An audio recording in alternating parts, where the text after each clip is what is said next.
up on the Now, we're getting perspective as the United Methodist Church moves towards a split over LGBTQ issues, the one thing both sides agree on. And so many people are struggling with chronic diseases like arthritis, but you don't have to deal with these conditions alone. The free groups that can help. And it can be expensive to get the right tools to fix things around your home, but there might be a simple solution, how you may be able to rent as many tools as you want for less than $10 a month. Thank you, Annie. I'm Amanda Starrentino, and this is the Now Indy. Some United Auto Workers Union members planned on clocking in today, expecting better pay and benefits at the GM plant in Marion.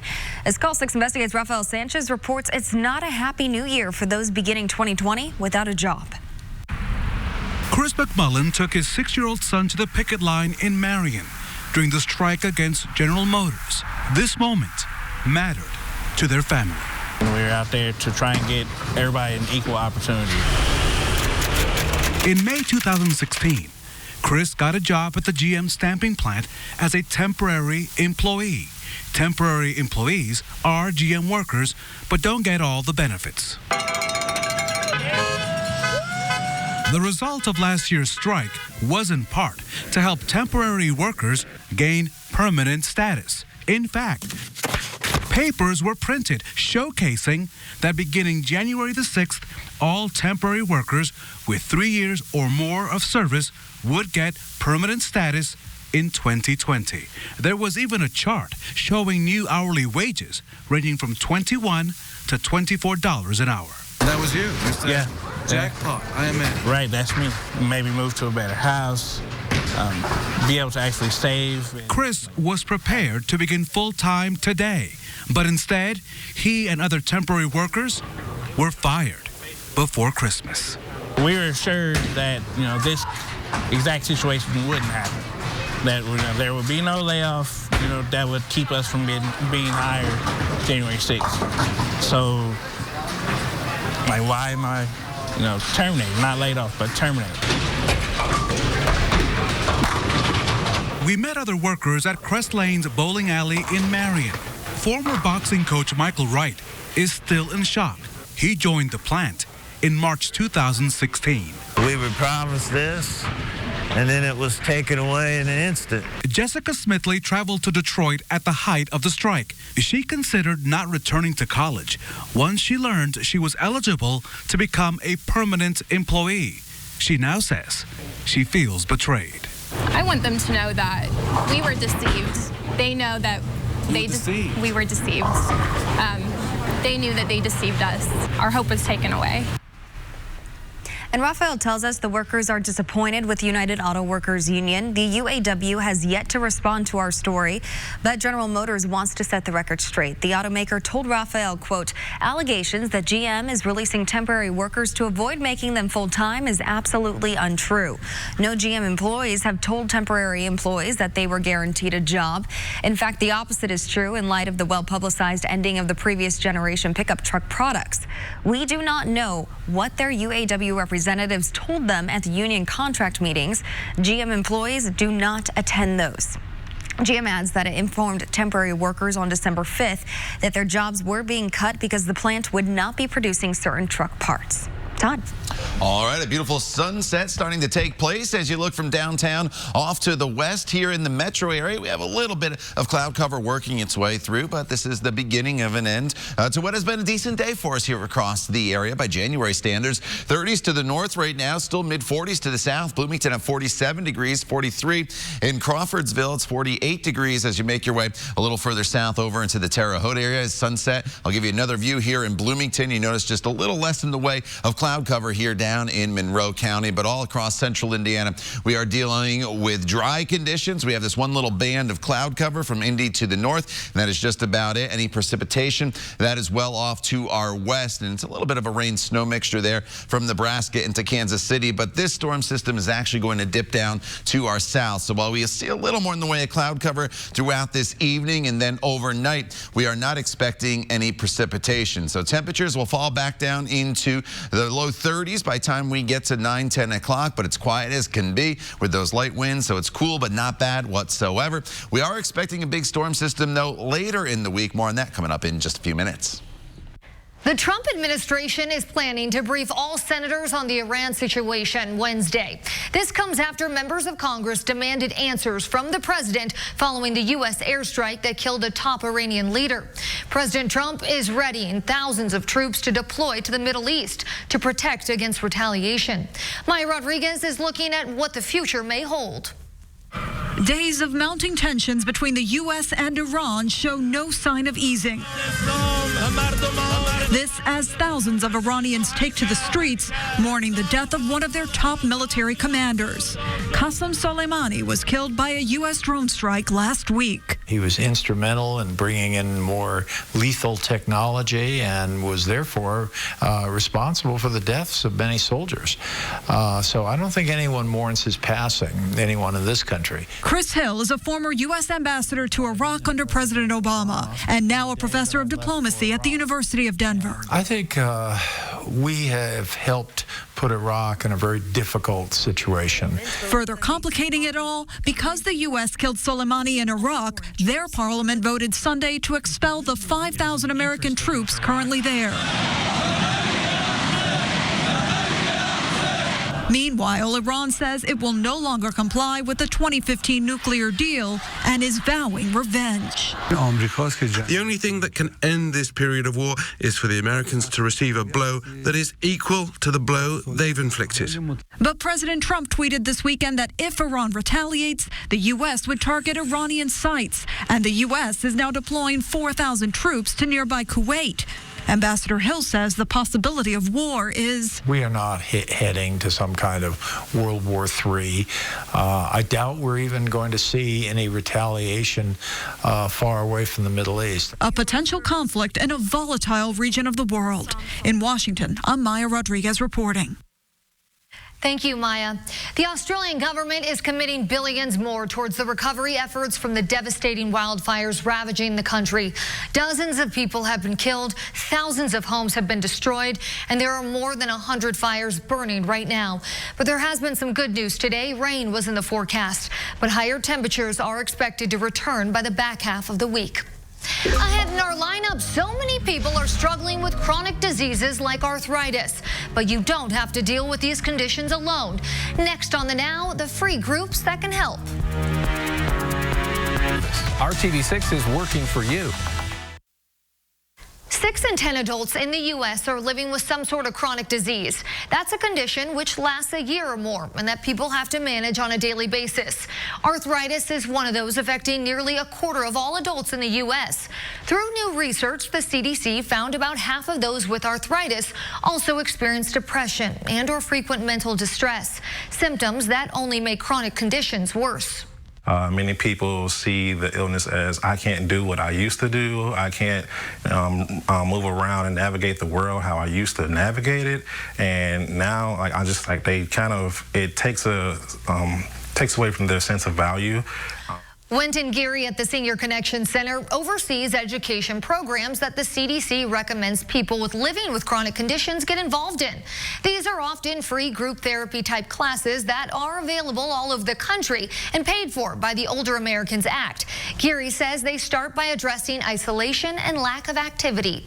It gets them out of the house, it gets them around their peers, they're engaging, they're talking more, they're sharing, and they can learn from each other, because what you may think is good for you, it may not be good for someone else, but other person in that group may take something from that and they can apply that to their daily life. Geary says the groups also empower people to talk to their doctor more about their conditions. Evidence shows self-management program participants also experience less pain and depression and improve their social and physical lives. There are programs that can help with everything from arthritis to diabetes. Well, more in our lineup, we're getting perspective as the United Methodist Church moves towards a split over LGBTQ issues, the one thing both sides agree on. And Keller, right now. Let's check on the news feed. JetBlue says it hopes to be carbon neutral by July. It would be the first American airline to accomplish this feat. It's also going to start using sustainable fuel on routes from San Francisco. The popular social media site Tumblr is taking steps to battle misinformation. It's running a new campaign aimed at helping users identify any activity that could be suspicious. Tumblr says this is even more important as the road to the 2020 election ramps up. A new device being rolled out at CES this week could help out with a common bathroom issue. Charmin has created a toilet paper robot. To put it simply, it will bring you TP if you're out. You just have to go onto an app on your phone and then hit a button. Well, if you haven't gotten a flu shot yet, experts say you may want to do it sooner rather than later. The director of the National Institute of Allergies and Infectious Diseases says this year's flu season will be one of the worst we've seen in decades. The CDC says at least 2,900 people have died across the U.S. as a result of the flu. And there have been more than 6 million reported cases, with at least 55,000 people being hospitalized as a result. The interest rate on new car loans is the lowest it's been since early 2018. Edmunds found the average was 5.4% in December. It says that's a 22-month low. And even though interest rates are going down, Edmunds found new car prices are hitting near record highs. They're now more than $38,000 on average, compared to close to $34,000 5 years ago. ExxonMobil is coming up with new ways to pay at the pump, including using an Amazon device. The new payment system is expected to come out later this year. So people with Alexa connected cars would be able to tell Alexa to pay for gas when they fill up. More than 11,000 Exxon and Mobil stations will offer this new payment system. Well, the new device being unveiled this week at CES in Las Vegas could cure the problem of sun glare when you're driving. Bosch created what it calls the virtual visor. Basically, the device uses facial tracking software and artificial intelligence to monitor where the sun is hitting your face. As a result, it will change where the shade needs to go on your eyes. Right now, summer seems like a long way off, but now is the time to make plans if you want to take your kids to a fun show in Indianapolis. Kids Bop Live 2020 announced an all-new tour today, and it will stop at the amphitheater at White River State Park on Saturday, August 22nd. Tickets go on sale Friday at 10 a.m. Todd. All right, here's a live look outside to the north, and in this northerly direction, you're looking at a little more in the way of cloud cover.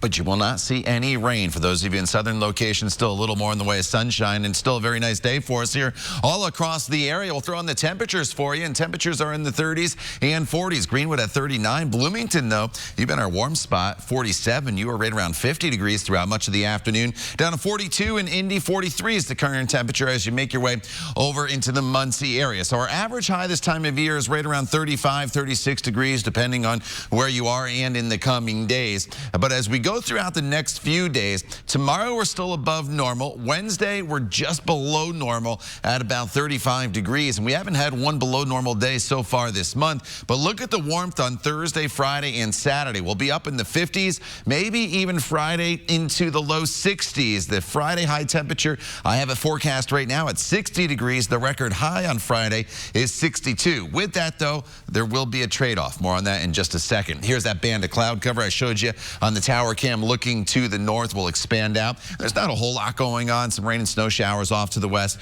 Those will not impact us here in central Indiana. So if you do have evening plans, high clouds becoming more prevalent throughout the evening hours. Temperatures will eventually fall back down to right around 31 degrees. Tomorrow's a great day for us. Back above normal after what we'll call a chilly start in the 20s. You'll definitely need the heavier coat in the morning hours. But with sunshine and 42, it will not be bad in the afternoon. And then looking ahead to the next 4 days, Wednesday, I mentioned a little bit colder at 36. Thursday, 53. Showers develop throughout the day. And then we get to Friday. It's all rain on Friday, but it could come down heavy, 60 degrees. If we expanded this out, Saturday is another very wet day. By the time we get to Saturday night into Sunday morning, we could see a total of 2 to 4 inches of rain. News that the second largest Protestant denomination in the country might be splitting has surprised some, but others say it's the only way forward. After decades of fighting over gay marriage and LGBTQ clergy issues, Kai Beek shows us how people with different viewpoints seem to agree on one thing: the split is necessary.